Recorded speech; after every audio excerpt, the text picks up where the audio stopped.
December 28, 2014. Juanda Airport, Surabaya, Indonesia. 155 passengers and 7 crew members are boarding an AirAsia flight on a routine hop to Singapore, one of the world's busiest airports. Air traffic controllers assign the flight the call sign Wagon Air 8501. Wagon Air 8501. Good morning. Wagon Air 501, good morning. Join the tower. Go ahead. At the helm is Captain Irianto, a 53-year-old former fighter pilot with more than 20,000 flying hours under his belt. The co-pilot is 45-year-old Frenchman Remy Emmanuel Placel.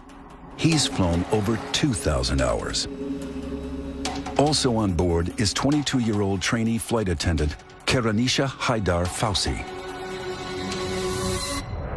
The planned route from Surabaya crosses over the equator through latitudes that are home to the world's most destructive weather, known as the Intertropical Convergence Zone.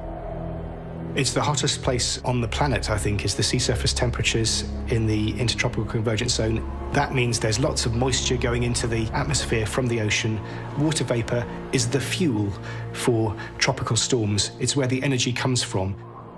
Although it's warm air that creates storms here, when it reaches high altitude, temperatures within the clouds drop dramatically to as low as minus 112 degrees Fahrenheit, as cold as winter in Antarctica.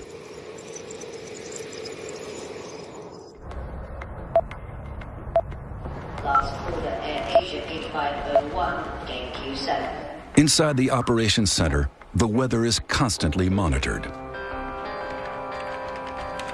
Itu tidak ada kondisi yang mengkhawatirkan. Ramalan cuaca atau prediksi cuaca pada hari itu di Surabaya tidak ada masalah. Tetapi di Singapura yang kami terima tafornya memang ada kondisi hujan ringan. The forecast is clear, but that could change at any moment. Basically, it's the bread and butter of the pilots flying in the tropics, is that they are always, on virtually every flight, flying around thunderstorms. Juanda Aircraft ready for start and push back.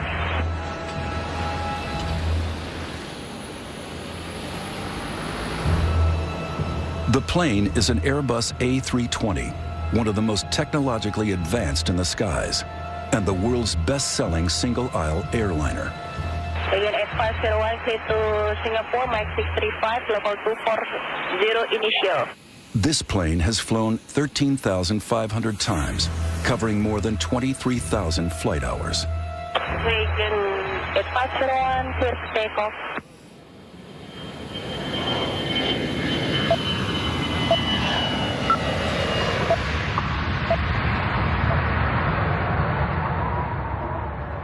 Passengers and crew settle in. 25 minutes into the flight, the plane is cruising at around 32,000 feet, now operating on full autopilot. A lot of the time, the plane is being flown by the autopilot. It's a normal flight. There's nothing abnormal about the situations or the scenario we're in. The Airbus 320's autopilot system consists of 7 computers. Airplanes are like computer games nowadays. There's a lot of pilots that will just engage the autopilot as soon as they're climbing to altitude and not touch it till they come home. And they can do that. It's literally that easy. As the plane approaches the equator, storm clouds are brewing over the Java Sea below. Severe storms can go from very small storms to very large, dangerous storms in a matter of just a few minutes. You can see a thunderstorm ahead of you or below you, and in the very few minutes you take to get there, it could have climbed several thousand feet above you. Air traffic controllers receive Flight 8501's final radio transmission. The plane requests permission to take a left turn and climb. Air traffic control will know where other aircraft are, and they either allow you to do the turn or they don't. Sometimes they may delay your turn until another aircraft has passed. Several nearby aircraft have already changed course to avoid flying into the heart of the storm. Some of them deviate to the left, there are some deviate to the right, some flying higher. With so many flights in the same airspace, Air traffic controllers deny 8501's request to climb above the storm. To be denied a climb, very normal. It happens on virtually every flight, because there you'll be passing through aircraft flying in the same direction as you, because it's always better to fly through weather than it is ever to hit another aircraft. With the possibility of severe turbulence ahead, the crew face a critical decision: to stay on course or change direction. This aircraft was the only one at 32,000 feet at that time. The other aircraft flying around the same air routes were at 30 to 38,000 feet. This animation shows the flight path of the plane's final minutes, halfway into its flight to Singapore. At 6:16, radar data records that the plane is cruising at around 32,000 feet. Seconds later, still cruising. But then, the plane deviates from its course and turns left. You would have been flying it with the autopilot, and so you put changes to direction by turning a knob, as opposed to actually flying it with the joystick. The 155 passengers on board have no clue that they are just 2 minutes from disaster.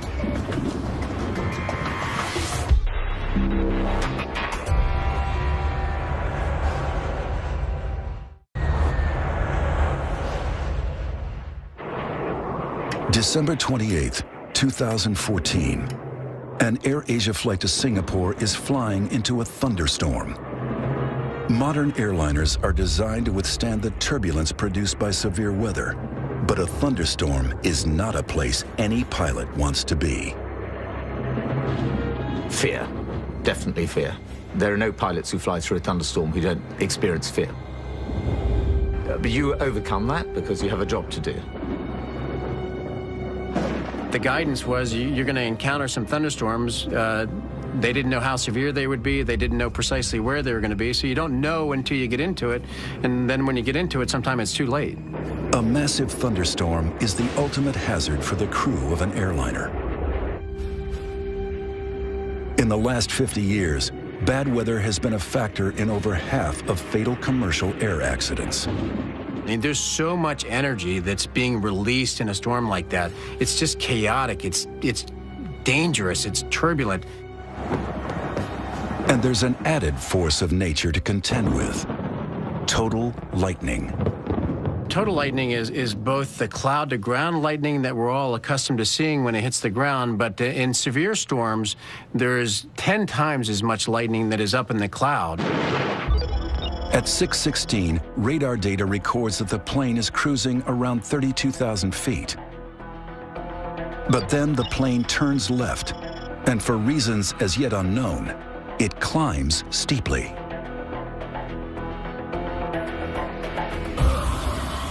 It would be dark, there would be lightning. The rain would be very noisy on the airplane, you would hear it. The aircraft can shake, the instruments can become blurred as your head is shaking, the eyeballs literally shaking your head. The responsibility is awesome. You've got the lives of many people on board. You don't actually focus on that when you're flying. And, you know, that's the honest truth. What you're thinking about is your own safety of flying the aircraft as it's supposed to be. And if you look after yourself, you're going to be looking after everybody else on that aircraft. And it's not just the pilots that are pushed to the limit. When a plane enters severe weather, it will be exposed to forces all around the aircraft, which are pushing it in a particular direction. And that can be torsional twisting and unloading and loading stresses on the airframe.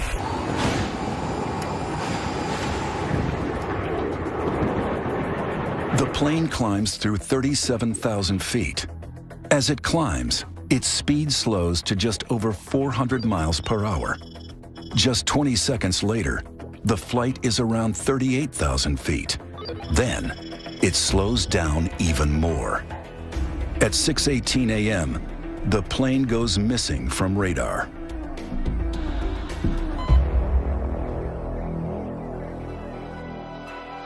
Within an hour, air traffic control announces that they have lost track of the aircraft. Distraught families are desperate for answers. Airport manager Trikora Harjo prepares for the worst. Demikian juga segala sesuatunya yang berkaitan dengan krisis center dari mulai sarana komunikasi, kemudian papan pengumuman atau papan informasi kami siapkan, dan juga kami menyiapkan informasi-informasi yang tentunya nantinya akan dibutuhkan apabila memang terjadi benar adanya atau lost contact. Then, the news is made public. 162 people are feared dead after an AirAsia flight goes missing. Within 3 hours, a massive international search effort is launched, led by the Indonesian military. Also in support are Australian, American, Russian, Singaporean, and Chinese search teams. With 30 ships, 3 warships, and more than 20 aircraft equipped with visual, radar, and sonar surveillance, covering a search area of 60,000 square miles of the Java Sea. This disappearance immediately brings back memories of an infamous unsolved mystery from the same region 9 months earlier. On March 7, 2014, Malaysian Airlines flight MH370 was en route from Kuala Lumpur to Beijing with 239 people on board. An hour into the scheduled flight, it disappeared from radar screens. The search effort was the biggest ever launched, but it failed to find the missing plane. What happened remains unknown. For 3 days, the world wondered if this would be another never-ending mystery. Could it be terrorism or a rogue pilot? But then, wreckage is discovered. All the evidence points to the plane having crashed into the sea. Everyone on board is dead. One of the first bodies to be recovered is the trainee flight attendant, Karunisha Haidar Fausi. Her funeral becomes a focus of national mourning. Unlike MH370, there's no missing plane here. The mystery is, how did this happen? 10 days after the first wreckage is located, there's a breakthrough. The black box data recorder from the AirAsia plane, which came down off Indonesia, has arrived in Jakarta for examination. As the recovery operation continues, experts around the world begin to ask, how can one of the world's most sophisticated planes suddenly drop from the sky? We gotta know what happened. We have to know what caused it. The first thing, the most important thing for the families is they want to know what happened. They want to know the truth. And of course, they deserve to know the truth. The priority for the families is to ensure that no such disaster ever happens again. The official investigation is ongoing, but based on released information and expert analysis, it is now possible to explore the key factors which likely influence the plane's final moments. And this may change the way you feel about flying.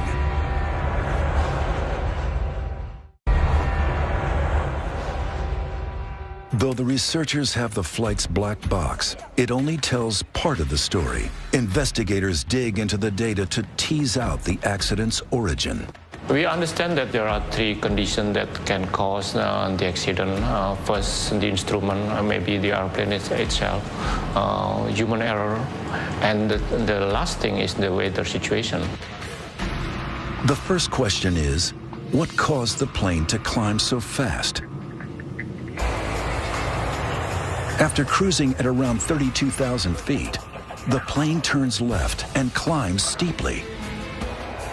Just 40 seconds later, the plane is over 37,000 feet.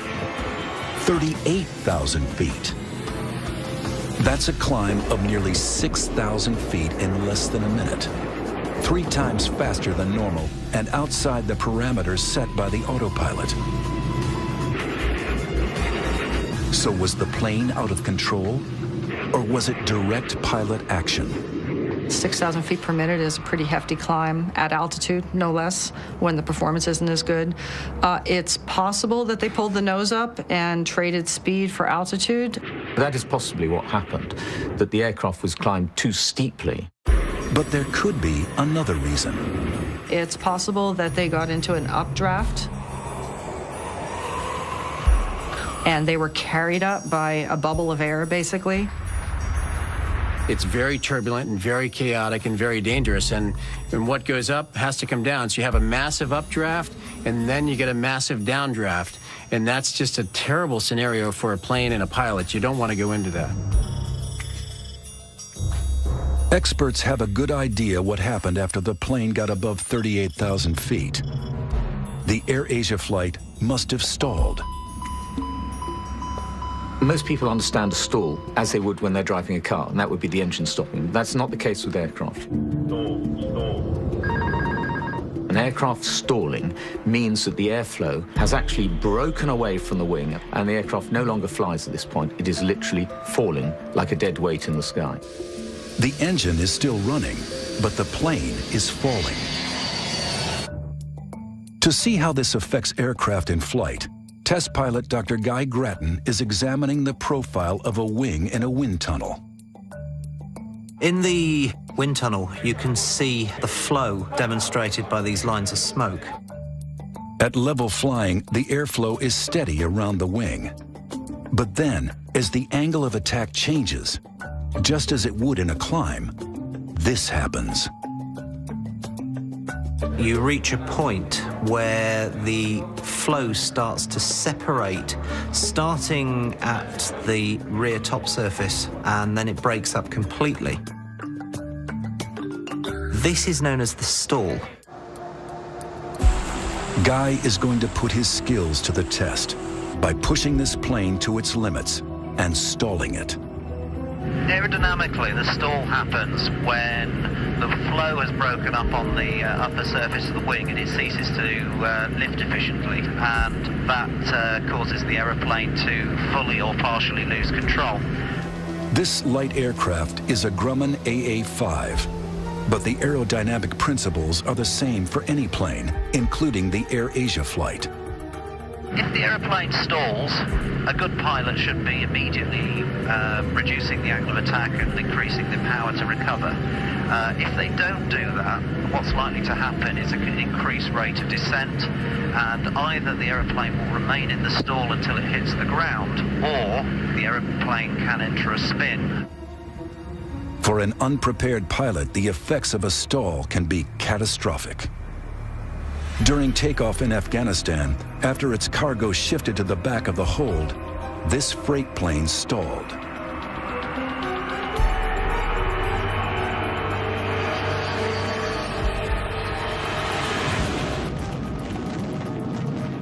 At this level, Guy is cruising, but at a very high altitude where the AirAsia plane was flying, all aircraft hit a point where speed becomes critical. It's an area known by pilots as Coffin Corner. Coffin Corner exists at a high altitude, and to fly at those conditions is really very difficult because you've got to manage the speed of the aeroplane very, very accurately. Every plane has a maximum and minimum speed. The complicating factor is the higher the altitude, the smaller the margin of error between going too slow and going too fast. If you go high enough, what you do is reach a point where the stall speed and the maximum speed are very close together, and we refer to the aeroplane as being in Coffin Corner because if you go any faster, then you'll lose control or break the aircraft, and if you go any slower, you'll lose control of the aircraft. So it's a very vulnerable place to be. Whether or not you're high up in a Coffin Corner or at low altitudes, a stall possesses a unique challenge for a pilot. I'm just going to reduce the power, and then I'm going to hold the nose up. The effect of that is going to be that the speed's going to bleed off. Anything below 60 knots risks a stall. Okay, just closing the throttle now. You can see the speed is bleeding off now. At 65 knots, I've got a stall warner. Could this be what happened to the AirAsia flight? The airplane started to wallow. You can see the nose coming up. I've lost view of the horizon in front of me. It's about 55. I'm about to lose it.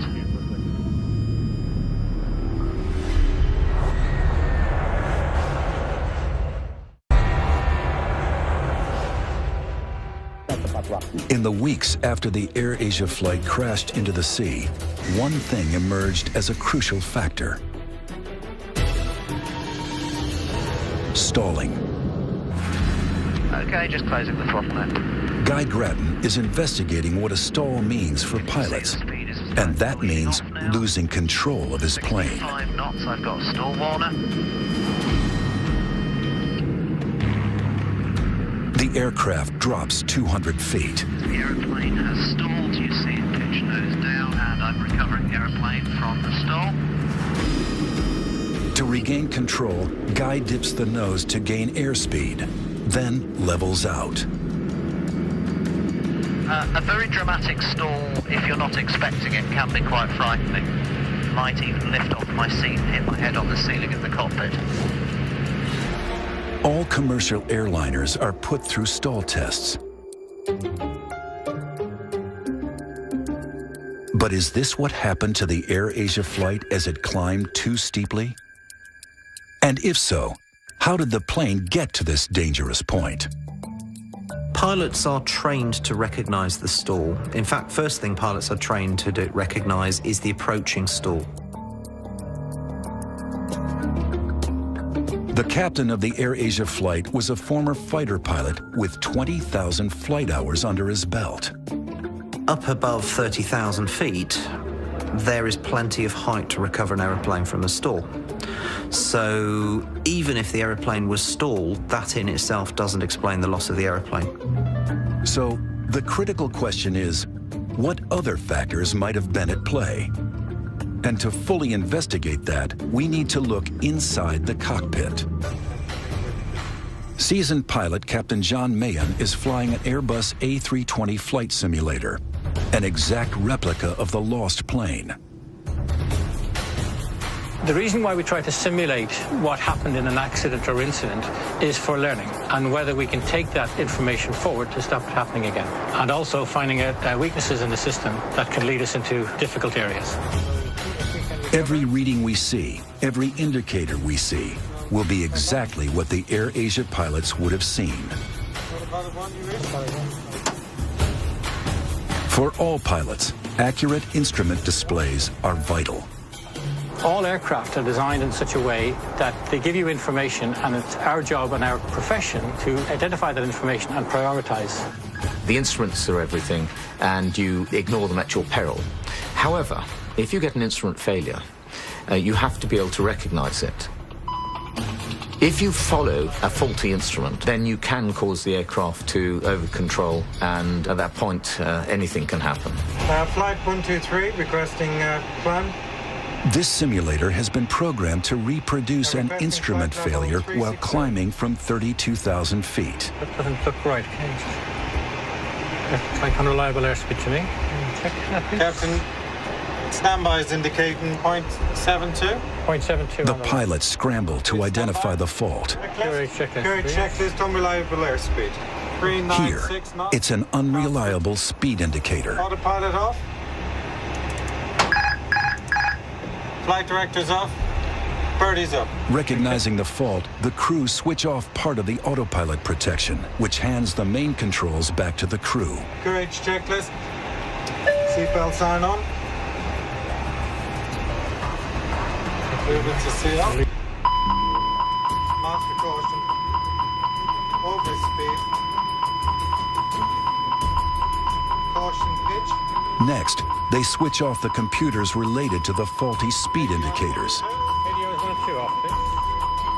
Seconds later, this happens. A stall warning is an indication that you are getting into an environment where you're about to lose your lift on your wing. In an attempt to recover from a possible stall, John puts the nose down to gather speed and drops 5,000 feet, then levels out. Wings, maintain wings level. Speed 370. In this case, John recovers the plane successfully. Maintaining 30,000 feet. In the case of the AirAsia flight, we know that the Airbus 320 climbed rapidly and that it probably stalled at 38,000 feet. We also know that faulty instruments contributed to another tragic Airbus disaster and another stall 5 years earlier.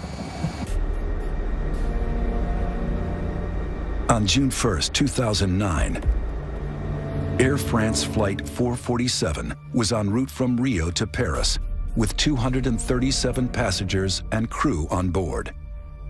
At 2:10 a.m., the Airbus 330 went missing from radar. Un accident tragique.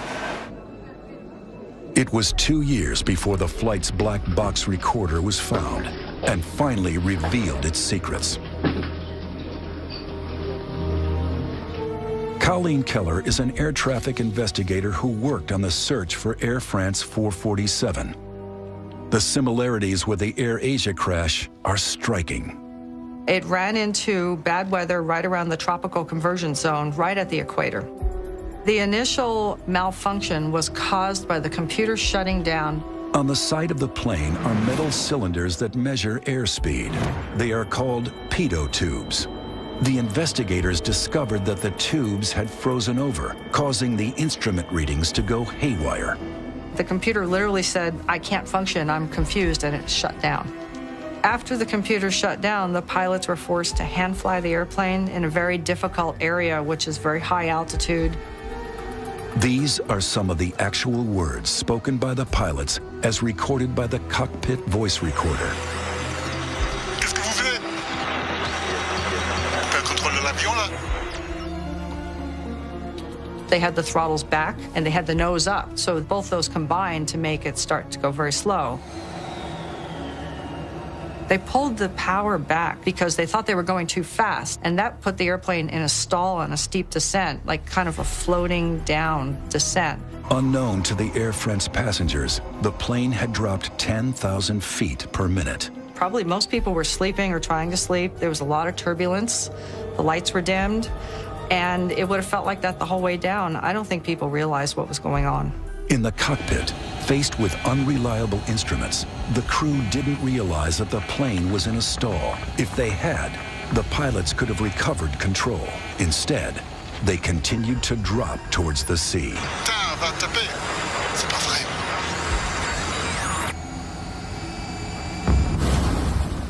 Why did they do that? It's impossible to tell because we can't really get into the minds of the pilots who died there. The Air France tragedy highlighted the fact that pilots need to have better basic skills. I think people were very surprised at the confusion in the cockpit. People think of pilots as being very professional, but they're just human. Did the AirAsia flight suffer a similar fate? One thing we're looking at, which is rather like Air France 447, is potential problems with the aircraft, which then confuse the computer systems, which then cause a very heavy burden on the pilots. What could have forced these pilots to make a deadly split-second choice?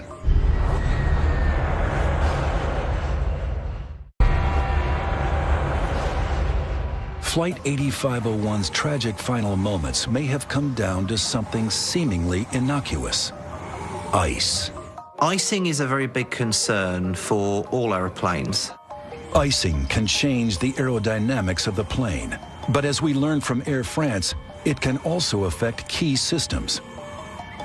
There may well be an issue here about freezing of sensors. Satellite weather data from the day of the AirAsia crash reveals incredible freezing temperatures in the clouds. At the top of the storm, it's nearly as cold as the coldest day in Antarctica, as low as -112 degrees Fahrenheit. This wind tunnel replicates flying through a typical cloud at a temperature of just -4 degrees. Here, a pitot tube is put to the test. If the heaters that are supposed to keep the tubes warm fail, this happens. Ice blocks the tube, which means in the cockpit, the readings the pilots receive could be incorrect. But with no suggestion from the AirAsia authorities that these airspeed indicators failed, it remains speculation.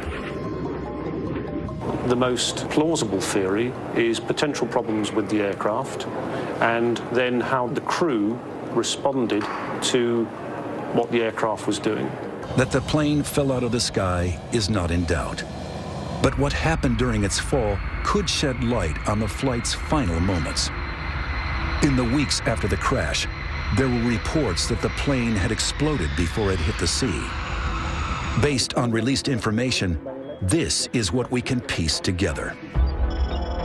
At an altitude of around 38,000 feet, the plane loses speed. Then it drops. Some experts estimate that at that point, it falls at a rate of 20,000 feet per minute, twice as fast as the Air France disaster, down to 24,000 feet, before all communications cut out. To investigate whether or not the plane broke up during its descent, Indonesian aviation analyst Jerry Sujatman is reviewing the data relating to the distribution of debris across the Java Sea. I think it's pretty certain that the aircraft went down in one piece. The wreckage pattern does not indicate any breakups prior to hitting the water, so we just have to look at the wreckage itself. And the telltale signs of it is that, yes, the aircraft would go down tail first, hit the water tail first. It's clear from the wreckage that mid-air structural damage is not a major factor here. From what we hear from the investigators, from the cockpit voice recorders, that up to the last moment, they did put all their efforts into trying to save the aircraft.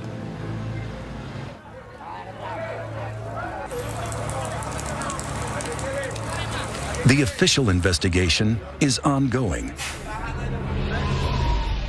But one thing most experts agree on is that severe weather was a factor in both the Air France and Air Asia crashes. In the last 50 years, weather has contributed to over half of all fatal commercial airliner accidents. But there's one type of turbulence that doesn't occur in stormy skies, and it could affect all of us. Anyone who's been on a plane at cruising levels, flying through clear blue skies, you'll know that it's possible suddenly to hit turbulence that the pilot couldn't see coming, so it literally comes out of the blue. It's called clear air turbulence. At the moment, there's no onboard electronics that can see it. The pilot can't see it. It really is invisible. Inside pockets of air, wind direction changes suddenly and severely. It's been known to cause structural damage to planes and has caused injury and death. The shocking truth is that an Air Asia type event could happen anywhere in the world today. There's still not the technology in place for controllers and pilots to make sure that they don't fly into severe weather. Here at the University of Tokyo, Professor Suzuki is looking to change that. I believe the air travel becomes safer and safer. However, we have to establish a new technology to overcome the weather conditions. Clear air turbulence is invisible, so it's very difficult for an aircraft. It can change the acceleration of the aircraft and attitude suddenly. It's very dangerous. This device is designed to detect it. Behind this lens is a shortwave ultraviolet laser. It's a technology called LiDAR. It detects clear air turbulence by spotting currents of water molecules. This is our LiDAR systems. It's prototype one. And this is an optical antenna. And this antenna can receive the reflection from a laser beam. In flight tests, this LiDAR system detects the range of moving water molecules in the air at a distance of up to 18 miles. The aim is to develop a more streamlined onboard turbulence early warning system within years. So there is a possible future there for us in which we could see fleets of airlines fitted with this technology, making encounters with severe turbulence a thing of the past. There's one more advance being rolled out that is set to revolutionize our skies. And it might help prevent an Air Asia type crash in the future by tracking planes in real time.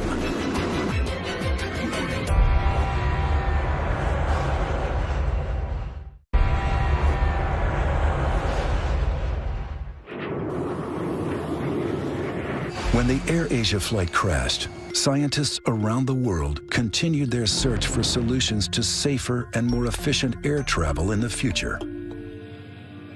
It's just amazing to me how complex the airspace is. From pilot to air traffic controller, many different systems interchange information and data. Our current technology is unable to track all those planes as they move around the globe.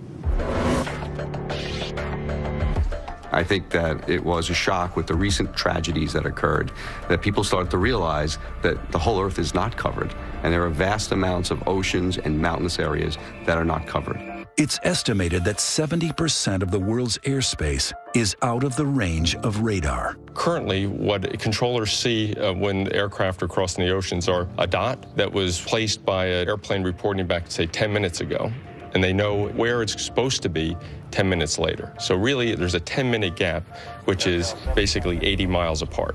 That's because there's no real-time surveillance or tracking of that aircraft in between. Here at the Ariane facility in Virginia, engineers are changing that. This is one of the most revolutionary advancements in air traffic control since radar.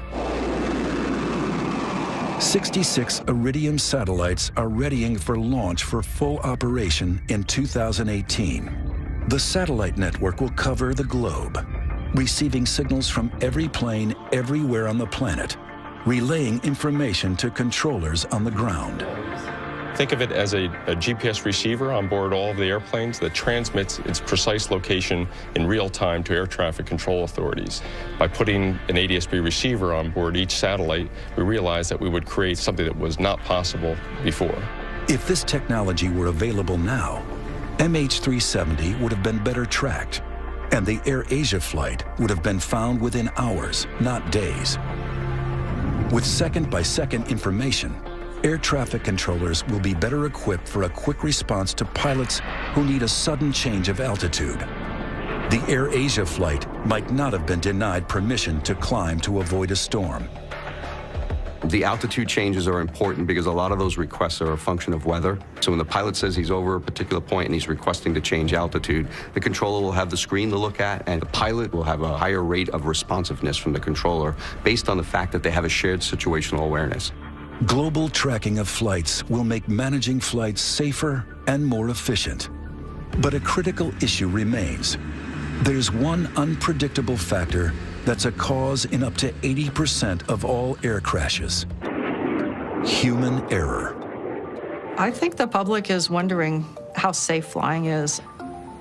People are afraid of airplanes crashing because the crashes are so horrific when they happen. A lot of people die at once, and they think about that. But truly, aviation is a lot safer than most other forms of transportation. However safe day-to-day flying is, the fatal Air France crash tells us that too much technology in the cockpit can cause confusion. You've got a very highly automated aircraft, and crews sometimes struggle to deal with the complexities of the automated systems, and they are not trained to deal in an emergency or difficult situation with manually flying an aircraft. Are pilots becoming over-reliant on computers?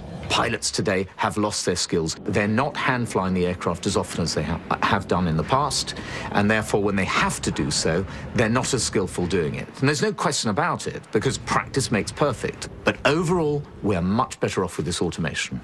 The answer seems simple: more training and more experience at the helm. Everybody knows that pilots should probably be flying manually more than they are doing. Technological advances are seeking to keep up with ever-increasing demands for travel and making flights better able to cope with increasingly violent weather. But for the families of the passengers and crew of the AirAsia flight, their hope is that a tragedy like this will never happen again. They want future accidents to be prevented of a similar type.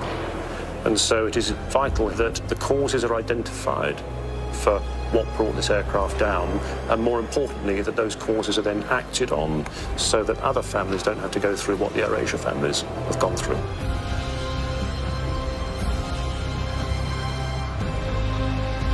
This accident, to me, is a very sad one because I see Indonesia AirAsia as probably the safest Indonesian airline there is.